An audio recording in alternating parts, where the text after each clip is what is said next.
All still getting there. I can see 1, 2. The G trying to put her as well. She's putting down better. Think about this.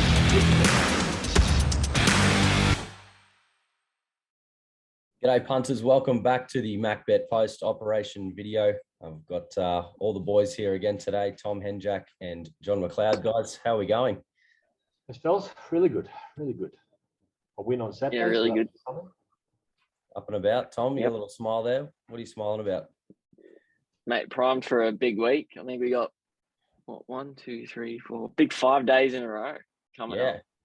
Wednesday all the way through till Sunday. We've got meetings here in Southeast Queensland. We'll be covering them all. We got Doomben Wednesday, Ipswich Thursday, Sunny Coast Friday, Sunshine Coast and Gold Coast Saturday. And I'm 99% sure to be Sunshine Coast again on Sunday. So yeah, massive week for you guys.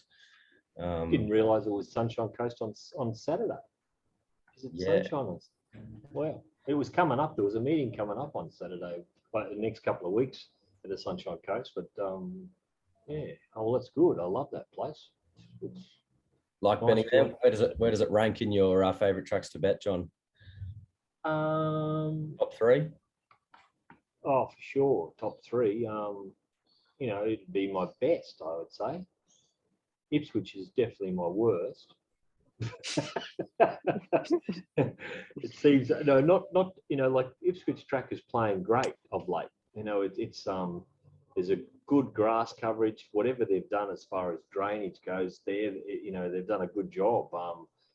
It's playing pretty good, and but I struggle to get it totally right. You know, it's a real biased track, and if we're sort of leaning one way and it was the other way, well, then it gets away from you. So you sort of got to, you know, really pick the eyes out of, or get it right early, and then you're okay. If you get it wrong, you're chasing your tail. Tom, Sunny Coast, rate? Yeah, definitely up there. Kind of miss Eagle Farm, to be honest. Yeah, me too. I love Eagle Doomben. Can't beat Doomben, but Doomben's my favourite by far. Headquarters, it's my safe and happy place. Okay. Safe and happy out under the table at Doomben. Yeah, well, yep.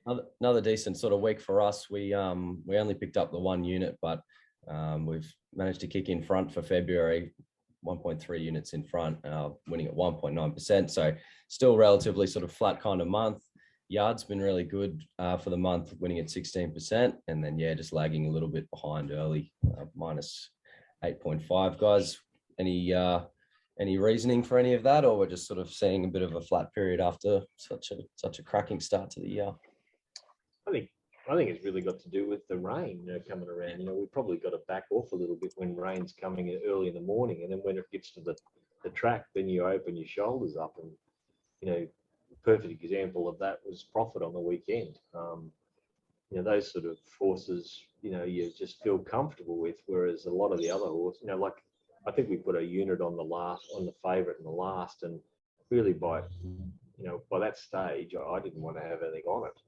So it was like you know, you can get it, if you get the weather wrong, or you get the pattern wrong, or whatever, you know, early in the morning, you're in the hands of the Philistines. So when you get to the track, at least you know what you're gonna do and what you got dealt with.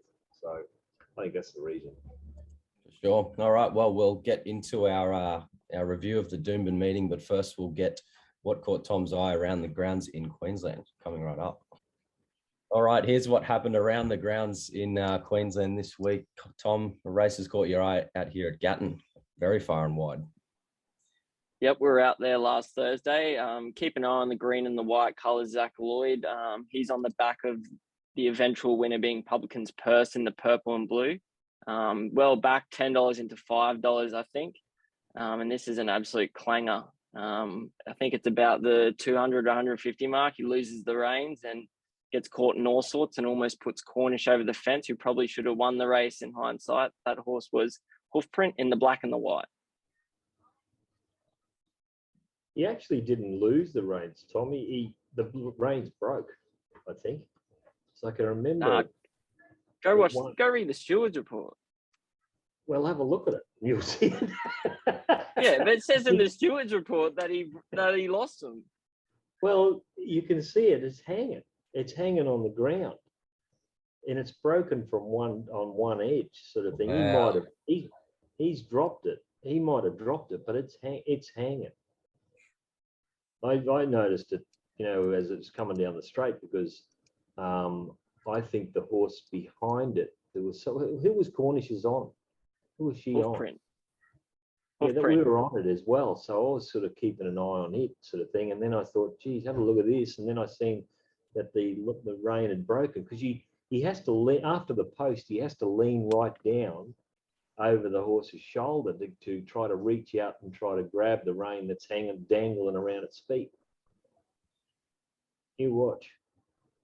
It's pretty much after the post you can really notice it that he gets himself in stride. It's dangling down on the ground. It's on the ground. Yeah, it's one rope. It's one big piece. Piece. So I think it broke around its bit because usually they've got in between, right in the middle of it, they've usually got a little buckle or some sort. That's what they used to have. So if it breaks, well, they've got two reins hanging down both sides where I think it's just broken around the bit, one side, and it's just, he's got one. He hasn't got the reins of the other one, and he's got to reach down and try to grab it. Anyway, he did. You know how Cornish stayed upright is a miracle because he was able to somehow get it away because he could have just completely crunched her up and put her over the fence. It's gone all right, that horse. Might have gone even close to winning. The one that Lloyd's on, it was never ever going to win. I think it was 10. What did you say? It was 10s into 5s. Like it wouldn't have won. Cornish's may have won. All right, time to dive into our post-operation analysis of the Doomben races from last Saturday.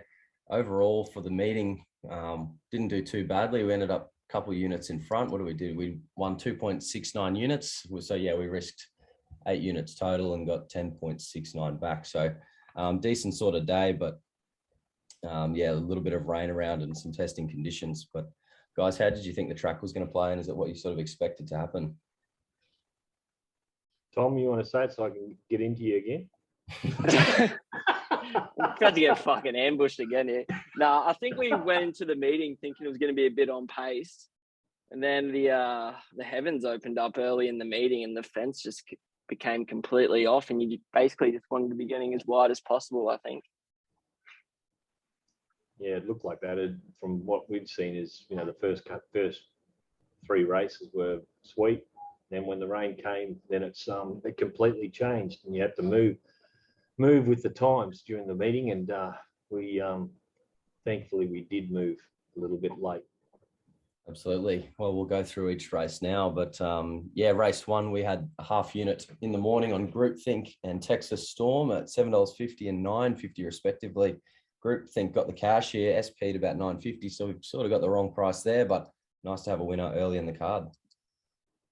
Yeah, this race, I did it. I wasn't overly keen with the race. I think Tom was more keen on Groupthink than I was. I thought it had a chance, but I was a bit concerned that it may have needed one more run, especially when we seen it in the yard. It just hadn't tightened up, and its coat hadn't come through as well. So there was a little bit of a problem with it.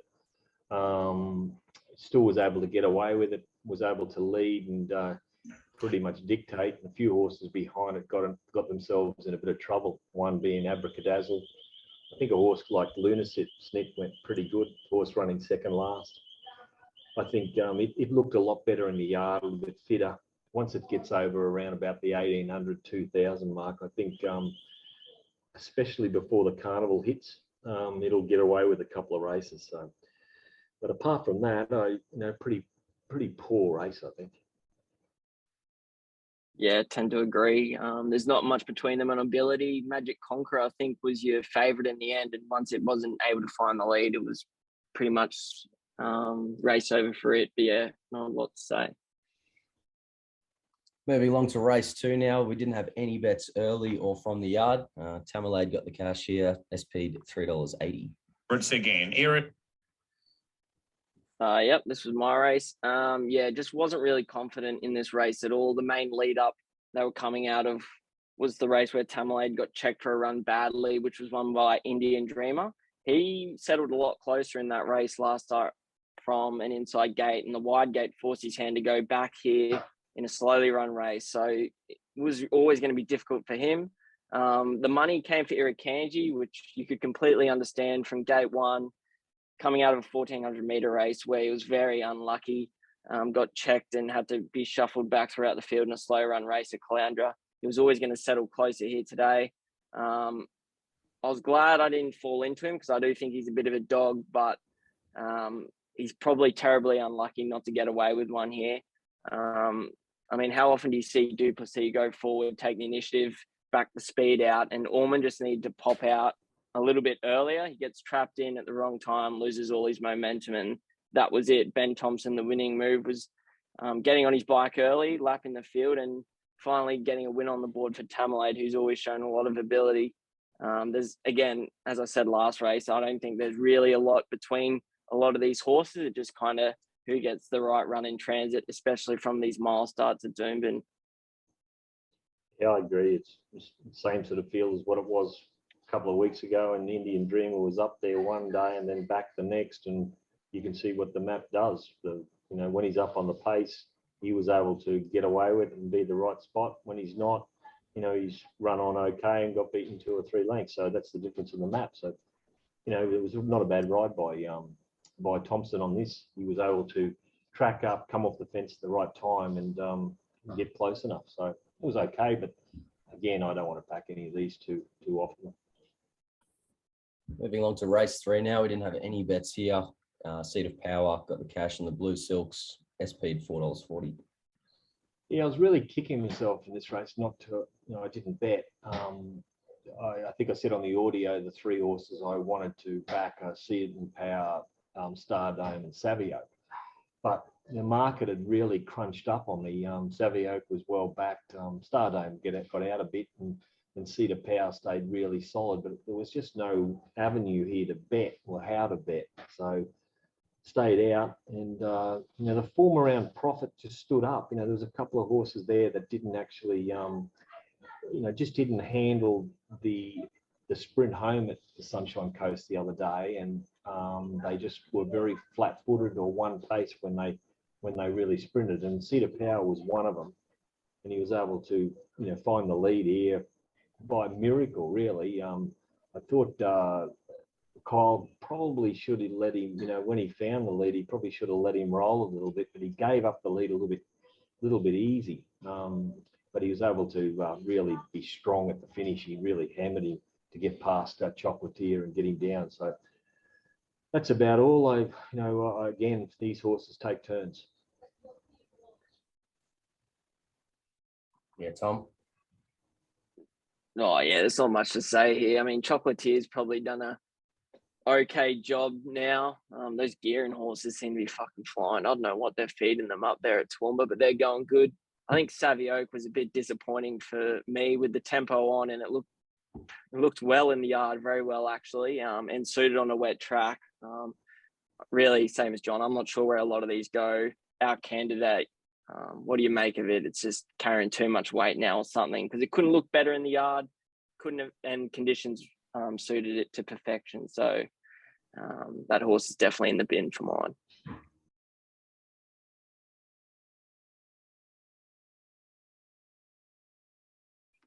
Okay, moving along to race 4 here. Tom's already grimacing. A bit more painful viewing coming up. We had 2 units on Caffrey in the morning at $2.80. And then we had a half unit from the yard on Caffrey and another half unit on Gave Us Up. Tom, I'll let you take it away, mate. Yeah, this is painful. They probably go out at about an even tempo and come home in even sectionals home. In the morning, I was thinking Caffrey was a moral. When it stepped into the yard and they were getting off the fence, I was kind of thinking, yep, this is still a moral. And I guess the only explanation you can have for it going so far backwards on its first up run is it doesn't handle the wet. That's what Desley Forster was saying after the race. I'm not still completely sold on that. In the yard, it definitely looks like it would handle the wet. I know Cracker SG is completely suited on a wet track, had its back the entirety, but I really don't have a big opinion of Cracker SG, and I think it's absolutely stolen one here. I think the horse out of the race, you definitely can follow his Night Mariner. Definitely not suited the way the race was run. He's a big, strong horse in restricted room. I can't wait to see him up and trip onto a bigger track, onto a dry track next start. I guess kind of made a little bit of a blue here, saving on Gave Us Up from the inside gate when we knew it was probably going to be completely off in the wet. Should have definitely be saving on Cracker SG in the wide gate, and that's what followed for the rest of the meeting. You just wanted to be drawn wide, getting to the best part of the track. Yeah, I couldn't believe the money that came for Gave Us Up. It was just huge money. It got into a stage where I think we were talking at the track, Tom, that, we might as well be on Gave Us Up because it's going to be strong, because we never, Cracker SG, it's sort of like an okay horse, but it's nothing flash. But as Tom said, the fence was no good, and we made a blue by throwing our saver bet on it, and it did crunch up even further after we sent it out as a saver. And I think the horse has gone all right. I was sort of thinking there must be a mile race in a couple of weeks or something like that that he's been aimed at. I just thought it was a bit strange coming back in distance, but I definitely can forgive him, and he'll go good back to Flounder or something like that up there, and an easier race. Or even if he comes to town again over a no metropolitan win race, I think he'll get away with one, but it's got to be a mile.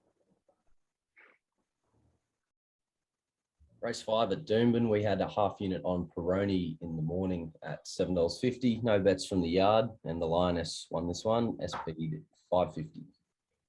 Yeah, there's not much to say about this. I wish I could bail with Peroni when the rain comes. Not really a type that I would like to buy back on a wet track. We were cornered with it, and we had to roll with it. I got really nothing to say about this race. I don't really want to back too many of these. The Lioness got to the right part of the track. Was a solid win. That's about all. Yeah, about the same. Dubai Pride's like pretty much a prototype wet tracker, speed on, out wide suited. I guess one you could probably forgive maybe is Capri Tuffy, kind of caught up on the inside there with the claimer on. She's done a pretty good job to get it out, but it was just in the worst part of the track and dictated to by the barrier. Okay, race 6 at Doomben from Saturday. Not a betting race for us. Bafana got the money here. SP $7. It's in the Navy Silks. Yep. So they go forward here on Azarich in the red and the white, Lucicello in the green, and Boom Nova in the blue. They go out at a pretty fast tempo. I think they go out about 3 lengths faster than class average. So definitely suited those back in the field, peeling wide again. Boom Nova's done an excellent job here, I think, working on that hot speed. I know it's come back in distance fit into wet type, but just really kind of come of age as preparation. I guess it's Frank that Magic Millions form. Put 2 in a row. I reckon it could probably maybe squeeze another run out this preparation. Very genuine horse. Zing Along did get exposed early in the right part of the track, but I mean, he's proved that the last start run was no fluke. Bafana, what can you say? This horse has gone to a new level under Hatch. This preparation just keeps going from strength to strength. The question for me is whether he can keep in touch with the field in higher grader races, because doesn't really have a whole lot of early speed and was pretty much well suited here with a really nice ride from Jaden Lloyd. One Shy Ruby, she's racing very well. She got cut out for a run at a key stage and hit the line okay. And Melisma's probably a forget and forgive.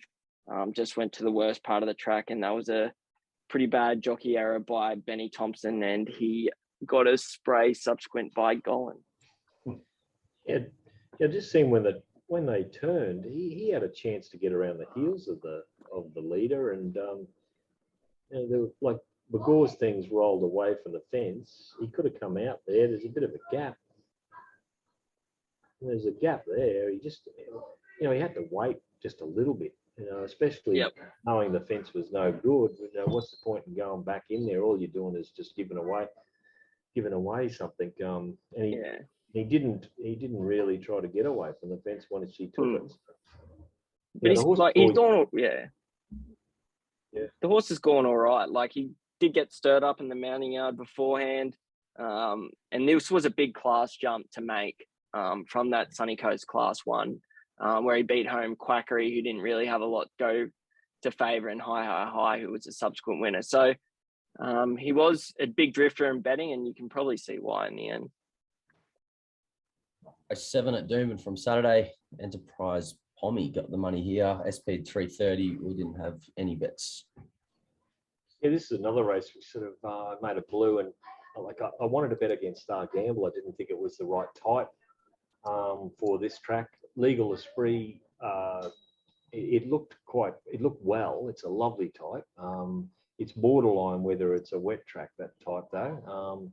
Self-indulgence in the same sort of boat. It's going well, but its wet track type was a little bit questionable. And then you got Enterprise Pom, who, if you trusted its Sydney run, it just wins. And it's actually ran up to its Sydney run. It's probably just gone a little bit below it, but you'd expect that, with what we expect from the improvement from that time of year to now, it's nearly gone that figure. So,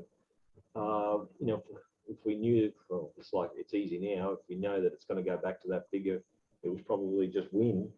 You always thought you couldn't bet against it. It was a matter of whether you backed it and saved on something, and I couldn't really find something to save on. That was the problem. And so you're really putting your faith in one horse that is first up from a spell, and it can't win on its last couple of starts, but it can win on one other one. So it's better to be safe than sorry, I suppose. Yeah, it's an interesting race to review in hindsight. Like, Star Gamble doesn't look comfortable at all at any time during the race. Was pretty firm in the market, even with that inside gate, and coming off, I think it was an Ipswich main. That was a little bit of a surprise to me. I think you can confirm that Legal Esprit probably didn't handle the track. Definitely hasn't run up to that first up effort at the Sunny Coast. Self-indulgent, got caught wide working on a hot speed. I mean, I think Sam Collett made a bit of a blue here, just had no mind that she had to settle midfield and come to the right part of the track. But she just kept looking over her shoulder early and got caught wide. She was actually the first to ping the lids and probably could have got across pretty easy. The drag on the race for me is better than Epic. It's been a massive overachiever here in the worst part of the track. So not really sure what to make of this race.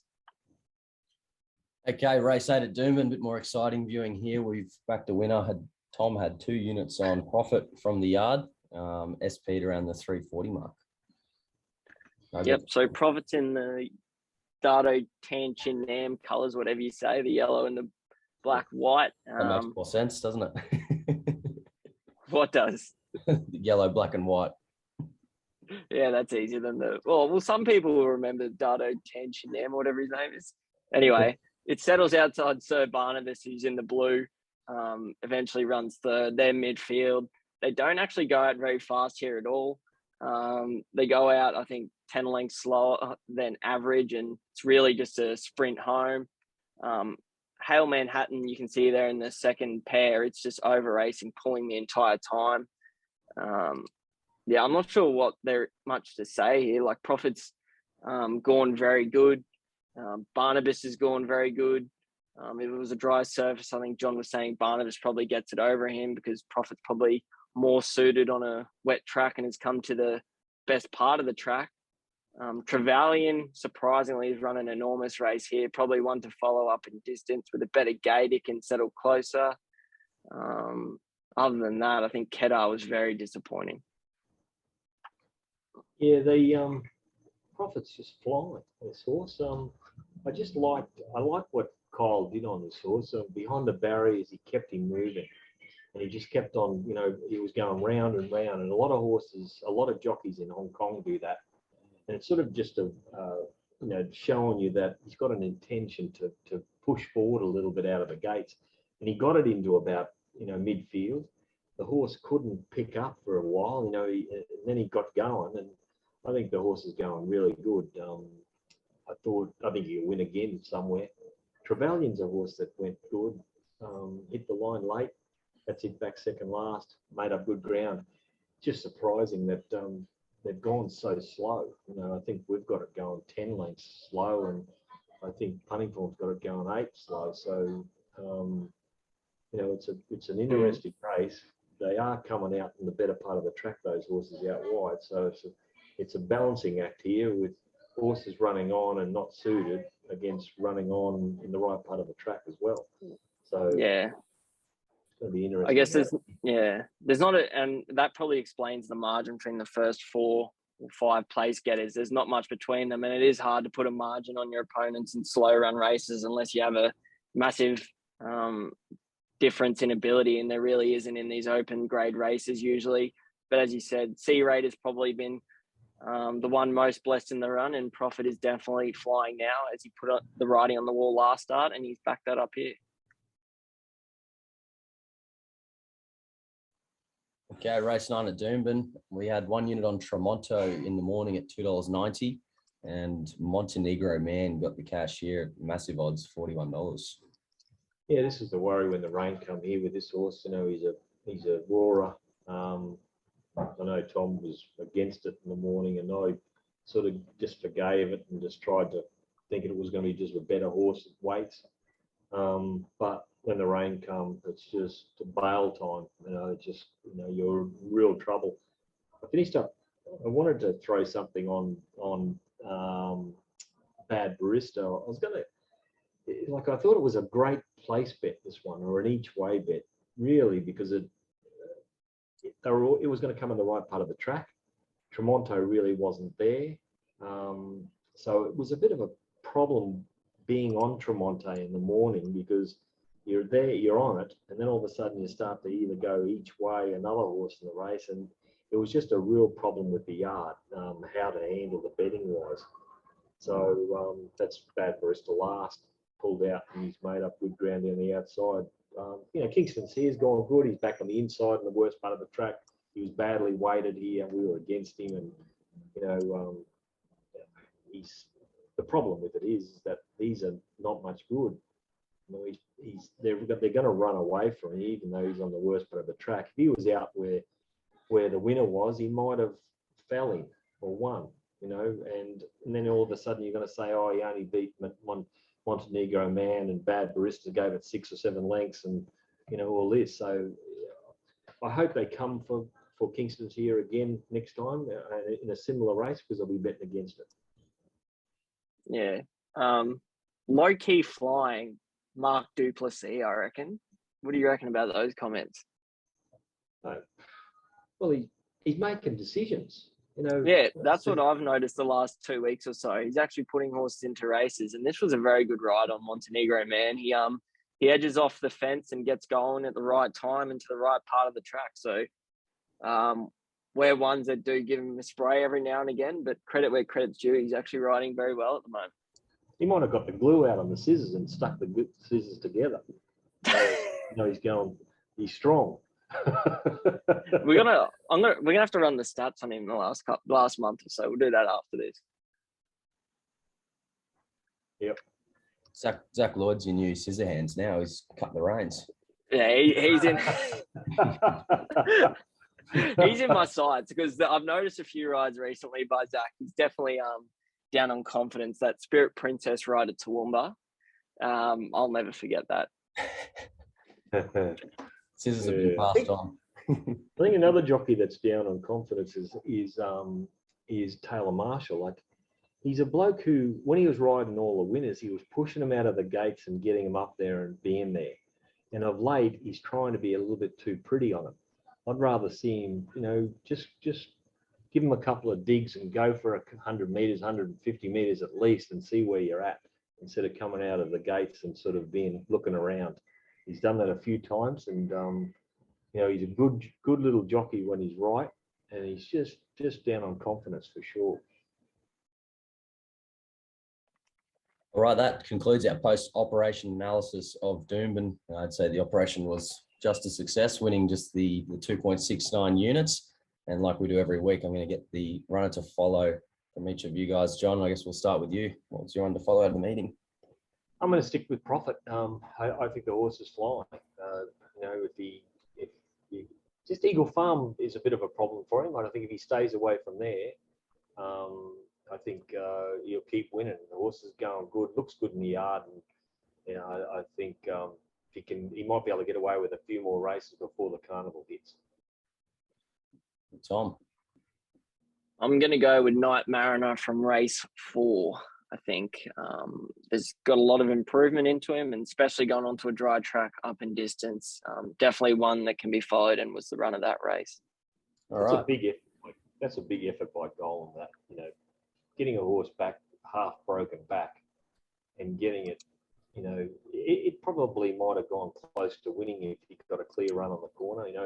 It's a big effort. It's nearly impossible to do that. We had a horse years ago called Escudero who hurt its back, and it broke a track record at Eagle Farm and everything, and it couldn't run within 6 lengths of some horses after that. So he's done a really, really good job for Golan. It's going to have to overcome John's Pearl, though, second up off a very long spell. They can go one or two ways. So it will be interesting to see next up. All right. True. So it's Night Mariner and Profit to follow out of the meeting. And there's plenty more meetings coming up this week, like we spoke about earlier. But yeah, action-packed week all the way from Wednesday to Sunday.